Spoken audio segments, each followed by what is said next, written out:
Welcome to the Horrifier, हर रोज horror का डोज। प्रमोद और पुनीत एक ही ऑफिस में काम करते थे। दोनों बहुत ही अच्छे दोस्त थे। वो दोनों अक्सर संडे को एक पुराने से खंडर में शराब पीने जाते। वो खंडर शहर से थोड़ी दूर था।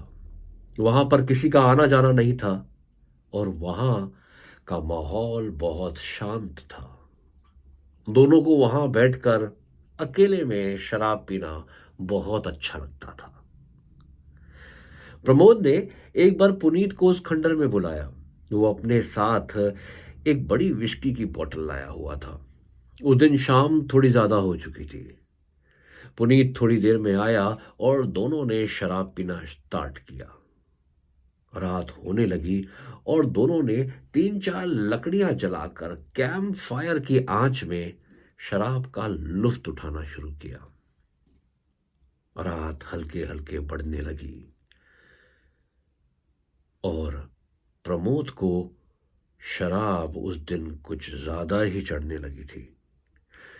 शराब खत्म हुई। प्रमोद ने उठने की कोशिश करी मगर वो उठ नहीं पाया और वो गिर गया।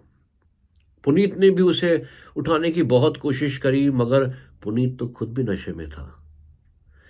दोनों नशे की हालत में वहीं पर गिर गए। दोनों ने उठने की बहुत कोशिश करी मगर नशा इतना हो गया था दोनों को कि उठने की हिम्मत ही नहीं हुई और वो उस रात उस खंडर में ही सो गए। रात को करीब 1 बजे प्रमोद की आंख खुली। तभी उसे खंडर के कमरे से पुनीत के चिल्लाने की आवाज आई। प्रमोद, प्रमोद, प्रमोद, आप मुझे बचा मेरे भाई, प्रमोद, प्रमोद, प्रमोद। प्रमोद अपना होश संभालते हुए उस खंडर के दूसरे कमरे की तरफ निकला और उसने देखा कि वहां पर एक आदमी पुनीत को जिंदा खड्डे में गाड़ रहा है। ये देख के प्रमोद के माथे से पसीना निकलने लगा। वो चिल्लाया, "ए, कौन हो पुनीत?" वो आदमी एक काला साए की तरह था। प्रमोद ने हिम्मत करके पुनीत के पास जाने का सोचा। वो जैसे ही पुनीत के पास पहुंचा, इतने में वो काला साया और पुनीत वहां से गायब हो चुके थे। प्रमोद डर गया। वो उठकर उस खंडर से बाहर जाने लगा।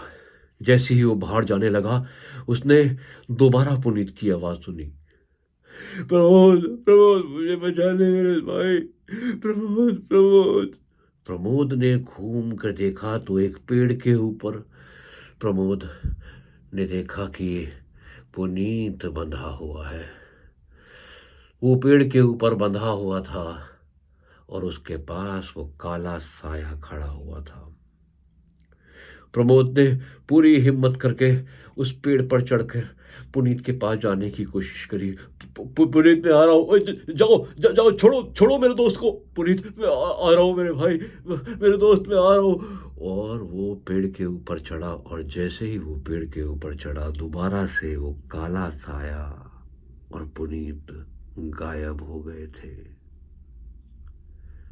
फिर ना जाने किसने प्रमोद के पीछे हाथ रखा।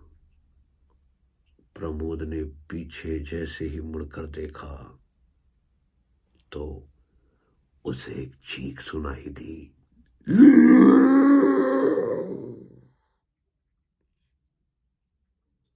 अगले सुबह पुनीत को खंडर में उसकी नींद खुली और उसने प्रमोद को कहीं नहीं पाया। उसने प्रमोद को आवाज लगाई मगर प्रमोद कहीं नहीं था। वो जैसे ही बाहर आया तो उसने जो देखा, उसके पैरों तले जमीन खिसक गई। प्रमोद पेड़ में लगी एक रस्सी से झूल रहा था, मानो उसने खुद को फांसी लगा दी हो। पुनीत ये देख के डर गया और फिर कुछ ही देर में वहां पर पुलिस आई। पुनीत ने ये सारी बात पुलिस को बताई कि पिछली रात को क्या हुआ था। पुनीत से काफी सवाल जवाब किए गए, मगर पुनीत के पास कुछ भी उत्तर नहीं था।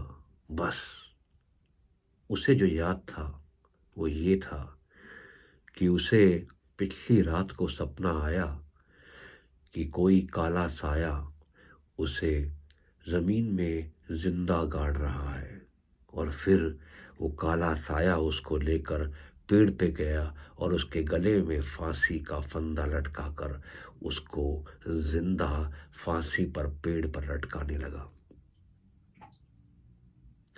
ये सुनकर पुलिस वालों को थोड़ा संदेह हुआ और उन्होंने ये किस्सा पुनीत को बताया कि कुछ ऐसा ही हुआ था इस जगह आज से करीबन 4 साल पहले।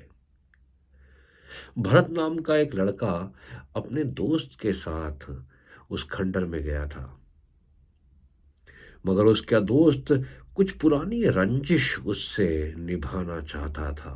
इसलिए उसने भरत को शराब पिलाकर वहां मार डाला और फिर खड्डे में उसकी लाश को गाड़ दिया। और फिर कुछ दिनों बाद उस लड़के की भी लाश पेड़ से झूलती हुई दिखी। शायद वो आत्मा आज तक अपना बदला निभा रही है। उसको लगता है कि जब भी कोई दोस्त एक दूसरे दोस्त को ऐसी जगह लाता है तो वो दगाबाजी करने की सोच रख के लाता है, वो उसे मारने लाता है और उसे अपनी कहानी याद आने लगती है।